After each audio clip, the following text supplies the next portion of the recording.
It's Arjun, continuing with our series on obliterating peak oil demand, where the intention or goal is to really reframe how people think about this from one that is currently focused on here's current oil demand or oil demand over the next few years, and here's why it's going to roll over for these 2, 3, or 10 reasons, to one that instead starts with the point of what would it mean for everyone on Earth, not just the lucky 1 billion of us, but the other 7, soon to be 9 billion people, to be similarly rich and the energy use that would come from it. And from that total addressable market standpoint, how are we going to meet that energy demand? And we're going to focus, of course, on oil in this discussion. For us, real social justice means that everybody enjoys the kind of lifestyles we all take for granted in the US, Western Europe, Japan, Australia, New Zealand, and Canada. And it's a 250 million barrel a day total addressable market. We use 13 barrels per capita, the lucky 1 billion. The other 7 billion people, just 3 barrels of oil per capita per year. If everyone used 10 barrels per person on an annual basis, we were all similarly fortunate. It's in round numbers, a 250 million barrel a day total addressable market for oil. To be clear, I don't think we hit that number. I've actually got some pushback on the upside, believe it or not, meaning people who think it can go higher. I don't think we hit that. I'm going to get to it. But this debate of is it 103, 105, 106 to me is woefully short of ultimately getting to our end goal of how do you get to where everyone is similarly affluent over some time frame. It may not be 10 years, unfortunately. It may not even be 20 or 30 or 50 eventually. The big thing that we focus on is understanding that relationship of economic growth and efficiency gain. And here, efficiency gains means both fuel economy improvements, as most people think about it, but also product substitution, EVs, sustainable aviation fuel, et cetera. And that is an area we historically have not had to worry about as oil analysts. It is absolutely part of the picture now. What is going on with efficiency gains? And for us, it's the metric of to generate $1 of GDP, how many barrels of oil does that take? And in every year, we use a little less oil to generate $1 of GDP. And what is going on with that relationship? I will say that, and I'm going to spend a bunch of time on that. EVs, I think, are overhyped as a limiter to the total addressable market. It's about a quarter of the oil barrel. It's well short of 100%. And it is, of course, not a ubiquitous solution. It'll work well in some places. It'll work well for some people. It is not going to work well for everyone. So even for that quarter of the barrel that we think about as being sort of gasoline and cars and light trucks, I think EVs are both overhyped, but also not a ubiquitous solution. We'll spend some time in this video using China and India as the billion plus 1.4 billion people economies. They together have 40 to 60 million barrels a day of growth potential for oil. Now, I don't think they're going to grow that much, and we're going to talk about the ultimate TAM limiter, which is going to be oil imports. But on a total addressable market, there is massive long-term growth potential in just those two areas, never mind the rest of Southeast Asia, the 54 countries of Africa, Latin America, and the Middle East. I think your ultimate limiter on how much oil goes is going to be geopolitical concerns. If you are not blessed with large quantities of crude oil, you are going to care about your oil import dependence. And especially for China, we're already seeing it. I think we're getting there on India. They're going to try their hardest to figure out alternatives to importing as much crude oil. And if they don't have the domestic resource, I think that is going to be the number one motivation for new energy technologies. And that is going to be your limiter more than anything else on how high oil demand can or will grow. And I think it's going to motivate a whole bunch of new technologies, which is why we spend this much time on it. Let me talk about the basic modeling of oil demand. Let me spend a second on this graph. And what we're showing here is your most basic elements of modeling oil demand. Global GDP growth, which means economic growth. And then to generate that economic growth, how much oil do we need? And so the green bars are annual global GDP growth. And below it in red, negative, is what we're calling efficiency gain. Every year, you use slightly less barrels of oil to generate $1 GDP. But again, when you add these two things together, oil demand is generally positive almost every year. In essence, economic growth is still swamping whatever amount of efficiency we get. Efficiency, again, is both fuel economy as well as product substitution. It's important for people to remember because I think they forget it. Energy growth and economic growth have always been one and the same.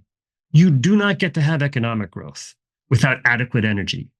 I'd also say there's no purpose for energy without economic growth. So when people take steps to try and limit energy supply, they'll say, well, we don't want this area of this state to be developed, or we don't want exports of this product or that product that's energy related. They're saying they don't want GDP growth. And they might say they have substitutions. They better have substitutions. It's a really critical point. We don't willfully use energy. It's not like this cell phone where we used it because all the features of it are excellent. I can look at the internet. I can look at emails and text people. There are a lot of benefits to using it. You use energy for everything we do in life. It's not a choice. It is absolutely part and parcel to all facets of energy growth. I think in a lot of the discussion today, people treat energy usage as if it's something voluntary.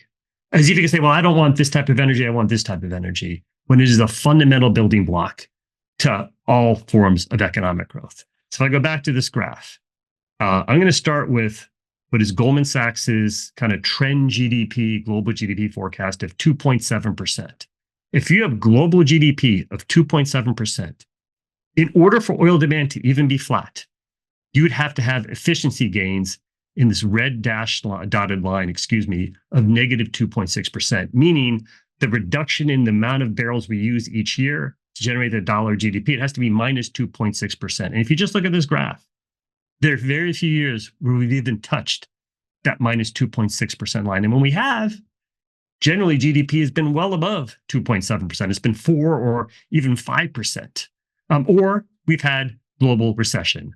Or some notion of recession. So like 2000, obviously the COVID years, the financial crisis in 2009 fits that bill.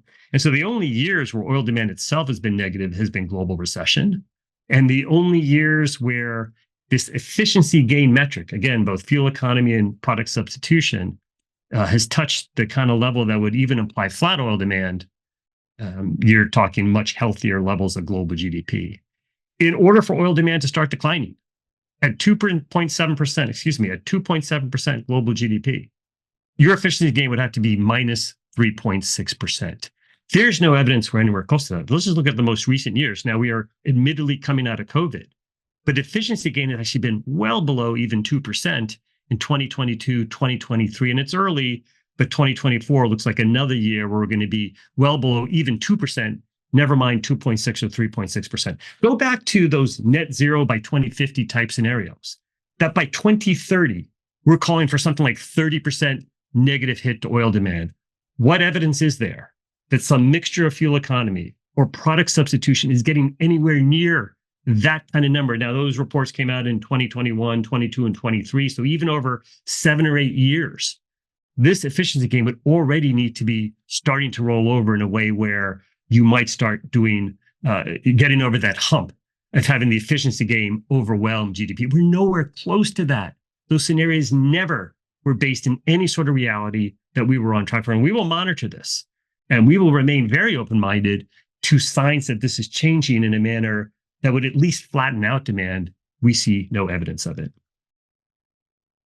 Let's spend more time on this efficiency gain. And so this looks at global GDP. It was the green bars here. It's the x-axis in this graph versus the efficiency gain metric, both fuel economy and product substitution. I mean, a few things jump out when you look at this graph. Most of these dots are actually between 3 and 4% global GDP. So I mentioned I was using the Goldman Sachs economics team, who I will admittedly a huge fan of from my time working with them. They're using 2.7%, which actually looks conservative. At 3 to 4% global GDP growth, you've never touched this flat historic, the kind of line that would get you to a flat oil demand, which again, this is graphed at at a 2.7% global GDP.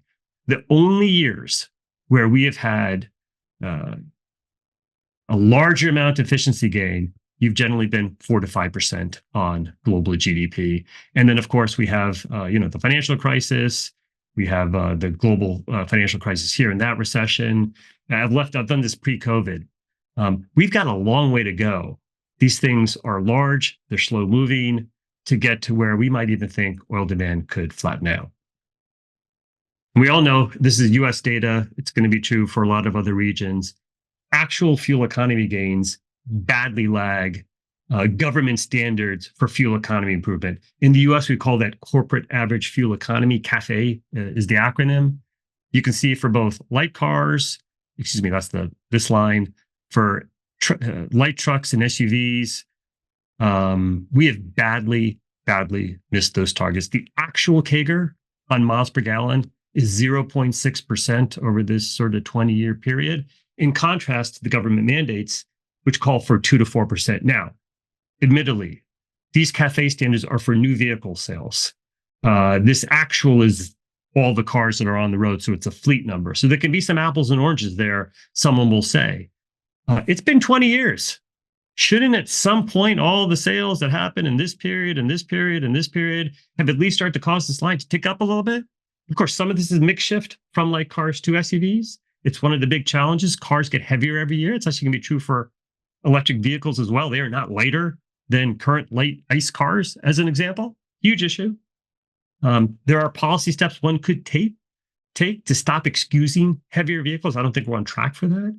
But it's been a huge miss. And when you look at most peak oil demand modeling, they assume some magical recoupling of these lines, where the actual miles per gallon start accelerating at a slope more consistent with these sort of government mandates. And again, show me the money, show me the proof of that we're on track for that.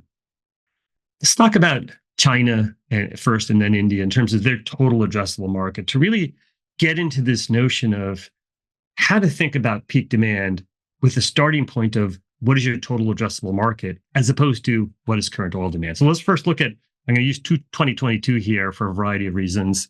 But China 22 oil demand was about 15 million barrels a day. And of that, gasoline was about a quarter of that number. China in 2022, despite all their economic success in the last 20 years of sort of a growth miracle, they are still only at 3.7 barrels per person of annual oil use in China. As a reminder, in the US, we're over 20, Canada, 20, Europe, 10, South Korea, 22, certainly over 20. Even Thailand. I don't think anyone thinks about Thailand as some dominant economy. They were an Asian tiger many years ago. They're at 7. And I think this is what freaks China out, which is why you're seeing their electric vehicle push. As China, if they desire, we can debate whether they're going to develop. They're going to desire to develop. If you put them on the 10 barrels per capita, everyone is similarly rich type standard, you've got 35 million barrels a day of oil demand. It's another 20 million barrels a day of growth. So we can understand why they're making such an aggressive push into, say, electric vehicles, but it addresses a quarter of their demand barrel. Let's just say they're successful somehow magically to, in some future year, having 100% of their fleet all be electric. You're talking an 8 million barrel a day hit relative to this total addressable market, and you're still talking 27 million barrels a day of oil demand in the sort of mythical success scenario of 100% EVs. I don't think anyone ever gets really to 100% EVs. On the other hand, some element of your buses and your trucks, there'll be some electrification in non-gasoline type vehicles. I think this is a reasonable proxy for the kind of hit. And the point we'd make is there's so much focus and so much hype on EVs as a solution. It really misses the bigger point. These economies still are not rich. They've still got a long way to go. And we can separately debate whether too much autocracy or not enough capitalism or too much socialism or whatever lack of resources, whatever reasons are going to keep countries poor, keep them poor. None of them are going to desire to. They are going to try their hardest to get to these kind of total addressable markets. And to me, that therefore is the starting point. We can say EVs are going to be a hit. We can say bad government policy in some of these countries is going to be a hit, or other challenges they face. Your starting point is going to be your total addressable market. And I'm picking 10. You could actually pick a higher number, and maybe you could pick a lower number. Again, the Western world today is at 13. I think that could come down a little bit. I think 10 is a reasonable starting point. If we do the same thing for India, And of course, they're behind China in terms of their economic development. They're trying to catch up. In 2022, about 5 million barrels a day of oil demand, just 1.4 barrels per capita. Every person in India using just on average 1.4 barrels per person in an annual. Again, we're at 20 here in the US. I am certainly at 20, if not higher. If over some multi-decade time frame, and it's probably not 20 or 30 years, it could be 40 to 50, maybe more, India gets to 10 barrels per person. That is a 45 million barrel a day total addressable market for oil. And you go back to the China example. I think of China as being less of a consumer economy, more of a kind of a heavy industry economy. That usually means higher oil intensity. And I think South Korea is a good example of that, where they are sort of at or comparable to us with all of their auto manufacturing and other heavy industry that South Korea entails. And China kind of looks like that. In the case of India, probably a better balance between some heavy industry, but more of a consumer economy. So probably more of a gasoline mix. So I've got them at 25%. I suppose as they get richer, perhaps that percentage goes higher, and therefore the electrification opportunity is greater. But again, mythical success, you have 100% EVs, you're still talking of 35 million barrels a day of a total addressable market of oil demand in India. And I think, unlike China, I am far more skeptical that they can have the sort of EV ubiquity that perhaps China can at least attempt to attain, and they may have some success. I'm going to be highly skeptical that India will ever be 100% EVs on their cars and light trucks. Lot of growth potential. Again, when people talk about oil demand peaking in 105 or 108 or 103 or even 112 or even 115, are they assuming India's going to stay poor? I mean, seriously, what are they assuming for these countries? I got 100% EVs here, 100%. You can debate my gasoline share as a percent of India's TAM. You could say that could be higher, and therefore there's more of an EV hit. You're still talking many, many multiples of what they're. How are you getting to where everyone in India is rich? Why would they not want to be? Why should any of them have to stay poor? They may stay poor. Why should they have to stay poor? I think your ultimate limiter, and why I do not forecast a 250 million barrel a day oil market, is going to be geopolitical security. And this does happen to generally align with some of the low carbon initiatives. And so I've shown this graph before with China versus the US and Canada, and I've added India to it. So this is net oil imports. And of course, the US was a major oil importer as recently as 2005. Great thanks to our shale, first gas, now oil revolution, and with help from Canada's oil sands, US plus Canada is now balanced on its net oil imports. Doesn't mean we're immune from geopolitical insecurity. We obviously are not immune from it, but it does say we're in a significantly better position. It has to be better to not be importing 12, 13, 14 million barrels a day of oil on a net basis. So look at China. They've flipped places with us. You can get the freak out there. You can understand it. You can understand why they will absolutely be building solar and wind, but also coal, and trying to electrify their vehicle fleet as fast as they can. They are currently at 10 to 11 million barrels a day of oil imports. And as I noted a couple of slides ago, that's still at 3.7 barrels per capita of oil demand. They're going to want to be richer. They absolutely are. And if they add 10 or 20 million barrels a day of oil demand, there is not precedent for countries importing 20 million barrels a day of oil or 30 million barrels a day. That's a precarious position to be in as a country. And you go back to India, which is essentially importing all their oil. They have a small amount of domestic production. And, it's for another video. I don't suspect that there's some large hidden resource in India that will someday be developed. Maybe it will. Any geologists out there can correct me on this.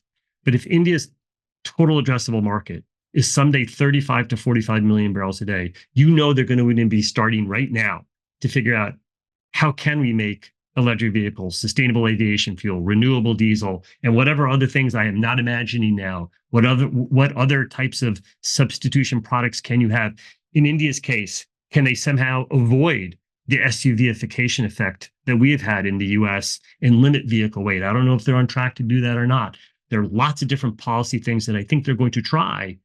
But the idea that it's all figured out today, no way. Absolutely no chance. The idea that countries are going to voluntarily stay poor, not a chance in heck. that that is going to be the mindset. So when we think about everyone being similarly rich, and we think about the total addressable energy needs, how are we meeting that?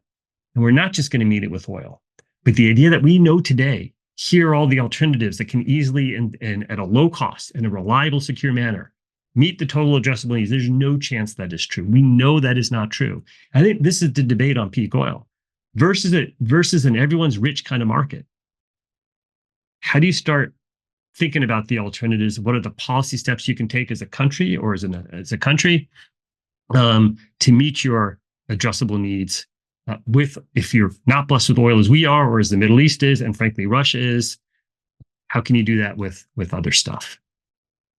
So I'd like to end this video on a personal note, and I am not here to talk about controversial U.S. college campus protests, but they do remind me. They did remind me of a discussion that I had with a colleague. I'm going to keep the person nameless because he's not asking to be part of the video, but it's actually 2 years ago now. It was around some climate protesters that were making very emotional and passion pleas. They were yelling at an oil executive, and I was observing that. I thought the whole thing was ridiculous. Who is this person thinking they're convincing? I was fundamentally not someone who was like sympathizing with the protester in this specific example. The pushback I got was, Arjun, whether this person's histrionics are over the top or not, and I might agree with you on that, there is an absolute need for protest. These activists are critical to society. We otherwise don't start changing the dialogue. They help move the ball forward, even if their exact demands are never going to be met, and so forth. And I had some appreciation for this alternative perspective, but I was still having a lot of trouble, and I still have a lot of trouble with finding a lot of sympathy with that style of trying to affect change. And one of our core themes in this section has been, for companies, for boards, and I think it should apply to protesters, is having an equity research analyst mindset. And what does that mean? Right? So as an equity research analyst, you are trying to make a big call. When I co-ran Goldman's research department, when I ran the energy team, for all my analysts, I don't need you to work here if you're plus or minus 3% of consensus. I don't need you to make up calls either, but you have to fit. But stocks move, sectors change, and your goal is to make a big call. That's, in some respects, like a protester. Protester is trying to affect big change. So let's say myself as an equity analyst, the project, maybe we have that in common. But then how do you go about it? So you're trying to make a bold call, but as an equity research analyst, you want to be right. And that means you're going to be pragmatic about whether your call is going to be on track or not. You are, most importantly, you're going to seek out differences of viewpoints. If I have a bold call, for example, on oil demand as an example, I am going to spend a lot of time with folks who disagree with me. Is there something in what they're saying that I am missing? Is there some analysis or data points that I'm looking at evolutionary change? It's going to be revolutionary and things are going to happen more faster. You spend all your time, because the worst thing as an equity analyst is actually making the wrong call. You get punished. It is not good for you to have it is great for you to have a correct call. It is terrible to have a wrong call. As you spend all your time trying to understand the dissenting views. And I would say, we don't demand that people take our views. I don't demand that anyone agree that I am right in this video. What you're doing is trying to provide perspective and trying to get people to think differently. And I do think all facets of life would benefit from having more equity research analysts and their mindset as part of the conversation. I think that's true for energy company boards and management teams. I think that's probably true of the protest movement. Where might they be wrong? What are the effects of their policies? Who's helped? Who's hurt? All these kind of things. And I should be clear, I'm not talking about myself here. Between partner at Veridan and my existing board and advisory work, my dance card is full. But there are a lot of good people out there, former colleagues, former clients, former competitors, who would be outstanding members of your organization, and they bring that different perspective that an equity analyst has. I want to be bold. I want to make a big call, but I'm going to understand all the viewpoints, and I'm going to want to be right. And I want to understand where I might be wrong. Anyway, thank you.